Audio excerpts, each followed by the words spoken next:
మీకు వార్తలు రాయడం, విశ్లేషణ చేయడం వచ్చా? అన్యాయాన్ని ప్రశ్నించడం తెలుసా? ఇంకెందుకు ఆలస్యం? క్యూ న్యూస్ మిమ్మల్ని ఆహ్వానిస్తుంది. క్యూ న్యూస్లో పనిచేయటకు అనుభవం గల కంటెంట్ రైటర్స్ కావాలను. సంప్రదించవలసిన నెంబర్లు 8688926084.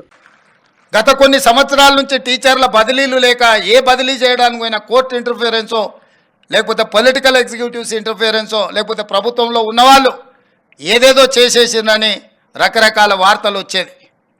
టోటల్ టీచర్స్ని అందరినీ కూడా బదిలీలు పారదర్శకంగా చేసినాం. చిన్న చర్చ కూడా జరగలేదు.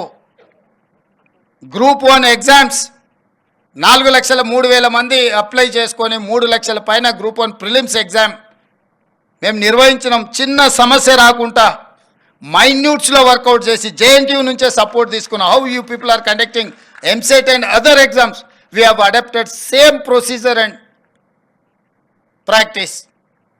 ఎందుకు అని అంటే గ్రూప్ 1 రాగానే బయోమెట్రిక్ తీసుకుంటామని చెప్పి తీసుకోకపోవడం వల్ల కోర్టు స్ట్రైక్ ఆఫ్ చేసింది. మీరు బయోమెట్రిక్ తీసుకుంటామని తీసుకోలేదు కాబట్టి మీరు ఇచ్చిన నోటిఫికేషన్కి మీరు అమలు చేసిన విధానానికి తేడా ఉంది అని.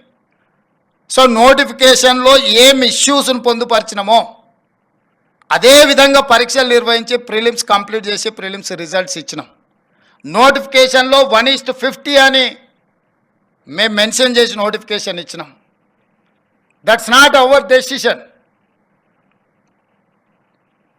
దీదెన్ గవర్నమెంట్ 2022లోనే 1:50 గ్రూప్ 1లో తీసుకోవాలని జీవో ఇచ్చి ప్రభుత్వ విధానాన్ని తీసుకున్న ఆ విధానంతోనే నోటిఫికేషన్ ఇచ్చిండ్రు. ఎగ్జామ్స్ కండక్ట్ చేసిండ్రు. ఆ ఎగ్జామ్స్లో ఏం జరిగిందో మీకు తెలుసు, నేను ఎక్కువ లోతుగా చెప్పాల్సిన అవసరం లేదు. అందుకే కోర్టుల పరీక్షలు రద్దు చేసినాయి.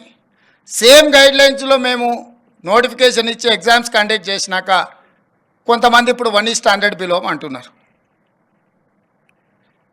ప్రజాప్రతినిధులుగా, ముఖ్యమంత్రిగా, మంత్రిగా నాకు శ్రీధర్ బాబు గారికి 1% కూడా నష్టం లేదు, కష్టం లేదు 1:50 బదులు 1:100 పిలవడానికి. కానీ 1:100 పిలిచిన మరుక్షణము కోర్టు సింపుల్గా 1:50 పిలుస్తా అని చెప్పి నువ్వు నోటిఫికేషన్ ఇచ్చి ప్రిలిమ్స్ కండక్ట్ చేసి ఇప్పుడు 1:100 పిలుస్తా నువ్వు రిజల్ట్ ఇస్తే నువ్వు ఫండమెంటల్స్కి నువ్వు అగెనెస్ట్గా పోతున్నావు కాబట్టి court next minute strike off చేస్తుంది. మళ్ళీ మొదటికి వస్తా. 2011లో మొదలుపెట్టిన గ్రూప్ 1 ఎగ్జామ్స్ 2024లో కూడా మనం కంప్లీట్ చేసుకోలేకపోయినాం. 12-13 ఏళ్ళు గ్రూప్ 1 పరీక్షలు నిర్వహించుకోలేని పరిస్థితుల్లో ప్రభుత్వాలు ఉంటే ఆ రోజు 21-22 ఏళ్ళ పిల్లగాడు ఈరోజు 34 ఏళ్ళకు వచ్చిండు. వాడికి పెళ్లి చేస్తే పిల్లలు అయిపోయి పిల్లలు బడికి పోయే వయసు. గ్రూప్ 1 ప్రిపేర్ అవుదాం వచ్చి కోచింగ్ సెంటర్లో ఇక్కడనే తిరిగి వాడికి నిజంగా వాడి యుక్త వయసు అంతా కోచింగ్ సెంటర్ల దగ్గరనే అయిపోయింది. ఊరికి వెళ్తే తల్లిదండ్రులకు భారం, ఇక్కడ ఉంటే 10 ఏళ్ళు పని చేయకుంటూ ఉంటే పని చేద్దామన్న ఓపిక కూడా పోతుంది. వీటన్నిటిని దృష్టిలో పెట్టుకొని క్రిస్టల్ క్లియర్గా నోటిఫికేషన్ ఏమి ఇచ్చినామో దాని ప్రకారమే పరీక్షలు నిర్వహించాలని ముందుకెళ్తున్నాము. కొంతమంది అనుకోవచ్చు ఏమైంది వీళ్ళకు 1:100 పిలిస్తే అని.